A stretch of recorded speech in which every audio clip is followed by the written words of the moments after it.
Hello student, मैं वंदना परियानी विद्यादान channel में आपका स्वागत करती हूँ। आज हम लोग कक्षा छठवीं के विज्ञान के पाठ 2 भोजन के घटक के विषय में पढ़ेंगे। इस वीडियो को शुरू करने से पहले आप मेरे चैनल को लाइक और सब्सक्राइब कीजिए। तो आइए बच्चों, हम स्टार्ट करते हैं पाठ 2 भोजन के घटक। जल भोजन में उपस्थित पोषकों को अवशोषित करने में हमारे शरीर की सहायता करता है। यह कुछ अपशिष्ट पदार्थों जैसे कि मूत्र तथा पसीने को शरीर से बाहर निकालने में सहायता करता है।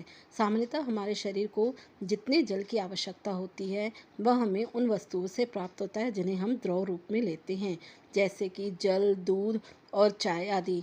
बच्चों, यहाँ पर आप लोग को यह समझाया गया है कि जल भोजन में उपस्थित पोषकों को अवशोषित करने में हमारी क्या करता है, सहायता करता है, मदद करता है। यह कुछ अपशिष्ट पदार्थों जैसे कि अपशिष्ट पदार्थ बच्चों क्या होते हैं, मूत्र तथा पसीने को शरीर से बाहर निकालने में कौन मदद करता है बच्चों, जल। सामान्यतः हमारे शरीर को जितनी जल की आवश्यकता होती है वह हमें उन वस्तुओं से प्राप्त होता है जिन्हें हम द्रव रूप में लेते हैं। द्रव रूप में आप बच्चों क्या क्या लेते हो, जल, दूध, चाय। इसके अतिरिक्त आप लोग कोल्ड ड्रिंक वगैरह भी पीते हो। इसके अतिरिक्त हम जो भी भोजन पकाते हैं उसमें भी पानी का प्रयोग किया जाता है। आइए देखें कि क्या कोई अन्य स्रोत हमारे शरीर को जल प्रदान करता है। क्रियाकलाप 3। एक टमाटर अथवा नींबू जैसा कोई फल लें, इसे छोटे छोटे हिस्सों में काट लें। क्या ऐसा करते समय आपके हाथ गीले होते हैं? बच्चों, आप यह प्रयोग अपने घर में अवश्य करके देखिएगा। एक टमाटर लीजिएगा या कोई नींबू या कोई फल लो, उसको छोटे छोटे टुकड़ों में काट कर देखिएगा जो आपके हाथ क्या गीले हो रहे हैं।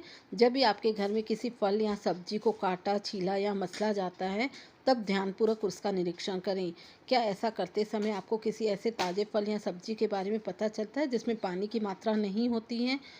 हम देखते हैं कि कई खाद्य पदार्थों में जल होता है। कुछ सीमा तक हमारे शरीर के लिए आवश्यक जल की पूर्ति इसी जल से होती है। इसके अतिरिक्त कई खाद्य पदार्थों को पकाते समय हम उसमें जल डालते हैं। बच्चों, अगर आपने घर में अपनी मम्मी को खाना बनाते हुए देखा होगा तो यह बात ज़रूर नोटिस की होगी कि जब हम कुछ सब्जियां जैसे काटते हैं या कुछ सब्जियां पकाते हैं तो वो पानी अपने आप छोड़ती है।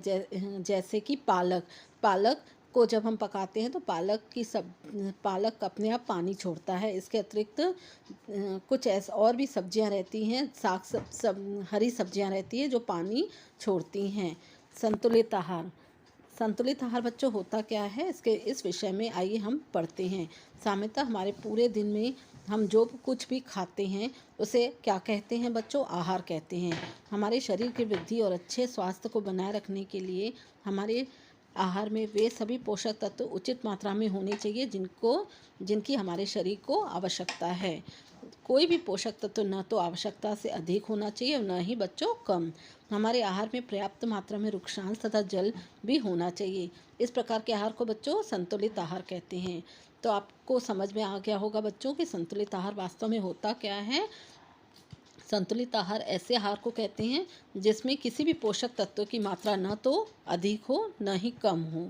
ऐसे आहार को हम क्या कहेंगे, संतुलित आहार कहते हैं। क्या आप जानते हैं कि प्रत्येक आयु वर्ग के लोगों को एक ही प्रकार के आहार की आवश्यकता होती है? क्या आप यह भी सोचते हैं कि हमारा संतुलित आहार हमारे शारीरिक कार्य पर निर्भर करता है? एक सप्ताह की अवधि में आप जो भी खाते हैं उसकी एक क्या तैयार कीजिए बच्चों, चार्ट तैयार कीजिए। जांच कीजिए कि प्रतिदिन जो आप भोजन करते हैं क्या उसमें सभी पोषक तत्व उपस्थित हैं। तो आप लोग बच्चों ये घर में प्रयोग करके ज़रूर देखिएगा कि आप जो भी भोजन करते हैं क्या उसमें पोषक तत्व उपस्थित हैं। दालें, मूंग, सोयाबीन, अंकुरित बीज, किण्वन भोजन, आटे का मिश्रण, केला, पालक, सत्तू, गुड़, उपलब्ध सब्जियां तथा इसी प्रकार के अन्य भोजन कई पोषक उपलब्ध कराते हैं। इसलिए कोई व्यक्ति अल्प व्यय में भी संतुलित आहार खा सकता है। उचित प्रकार का भोजन करना ही पर्याप्त बच्चों, केवल उचित प्रकार का भोजन करना ही पर्याप्त नहीं है, बल्कि यह भी ध्यान में देना चाहिए कि इसे उचित तरीके से पकाना भी चाहिए ताकि इसके पोषक तत्व क्या न हो जाएं बच्चों, नष्ट न हो जाएं। संतुलित आहार तो करना चाहिए लेकिन हम उस आहार को बनाते कैसे हैं, पोषक तत्व इस बात पर भी ध्यान देना चाहिए ताकि वो पोषक तत्व उसमें मौजूद नष्ट न हो। क्या आप जानते हैं कि पकाते समय कुछ पोषक तत्व नष्ट हो जाते हैं? छिलका उतारकर यदि सब्जियों और फलों को धोया जाता है तो यह संभव है कि उनमें कुछ विटामिन नष्ट हो जाएं। बच्चों, जब भी आप अपने घर में सब्जियां और फल खाएं या काटें तो काटने से पहले बच्चों उनको धोना चाहिए। अगर काट के आप फलों और सब्जियों को धोएंगे तो उनमें से आवश्यक पोषक तत्व क्या हो जाएंगे, नष्ट हो जाएंगे। सब्जियों और फलों की त्वचा में कई महत्वपूर्ण विटामिन तथा खनिज लवण होते हैं। चावल और दालों को बार बार धोने से उसमें उपस्थित क्या नष्ट हो जाता है बच्चों, विटामिन और खनिज लवण अलग हो जाते हैं। हम सभी जानते हैं कि पकाने से भोजन का स्वाद बढ़ता है तथा इसे पचाने में भी क्या होती है, आसानी होती है। इसके साथ साथ पकाने में कुछ पोषक तत्वों की क्या हो जाती है बच्चों, अगर अपन ज़्यादा भोजन को पकाएंगे तो उनके पोषक तत्व क्या हो जाएंगे, नष्ट हो जाएंगे। यदि भोजन पकाने में अत्यधिक जल का उपयोग किया जाता है और बाद में उसे फेंक दिया जाता है तो कई लाभदायक प्रोटीन और खनिज लवण की हानि भी होती है। इसलिए बच्चों अब ध्यान रखिएगा, अगर मम्मी आपके घर में खाना बना रही है तो यह इस बात का ध्यान रखना कि जो अगर आप भोजन पकाते समय उसमें अतिरिक्त जल डाल रहे हैं तो उस जल को फेंकिए नहीं, उसका उपयोग करिए। पकाने में विटामिन सी आसानी से गर्मी से नष्ट हो जाता है। क्या यह उचित नहीं होगा कि हम अपने आहार में फल और कच्ची सब्जियों को सम्मिलित करें? बूझों ने सोचा कि हर समय वसायुक्त खाना ही सर्वोत्तम भोजन है। एक कटोरी कार्बोहाइड्रेशन भोजन की अपेक्षा एक कटोरी वसायुक्त भोजन अधिक ऊर्जा देगा। बूझों ने बच्चों यहाँ पर क्या सोचा कि हर समय वसायुक्त खाना ही उसको सर्वोत्तम भोजन मान रहा था। तो वो क्या सोच रहा था कि अगर एक कटोरी कार्बोहाइड्रेट युक्त भोजन न खा के अगर मैं एक कटोरी वसा युक्त भोजन खाऊं तो उसको ये लग रहा था कि उसको अधिक क्या प्रदान करेगा, ऊर्जा प्रदान करेगा। क्या ऐसा नहीं होता? अतः उसने तली हुई चीज़ें जैसे समोसा, पूरी, मलाई, रबड़ी, पेड़ा आदि प्रचुर वसायुक्त भोजन ही खाया और इसके अलावा कुछ नहीं खाया। क्या आप सोचते हैं कि वह ठीक था? निसंदेह नहीं। इतना अधिक वसायुक्त भोजन खाना हमारे शरीर के लिए बहुत क्या होता है, हानिकारक हो सकता है। और हमारे भोजन में वसा की मात्रा अत्यधिक मात्रा होने पर वह क्या कारण हो जाता है, उससे मोटापा बढ़ जाता है और एक रोग हो जाता है जिसे मोटापा कहते हैं, अभावजन्य रोग। बच्चों आइए अब हम देखते हैं कि पोषक तत्वों की कमी से या अभाव होने से कुछ हमारे शरीर में विकृतियां उत्पन्न हो जाती हैं।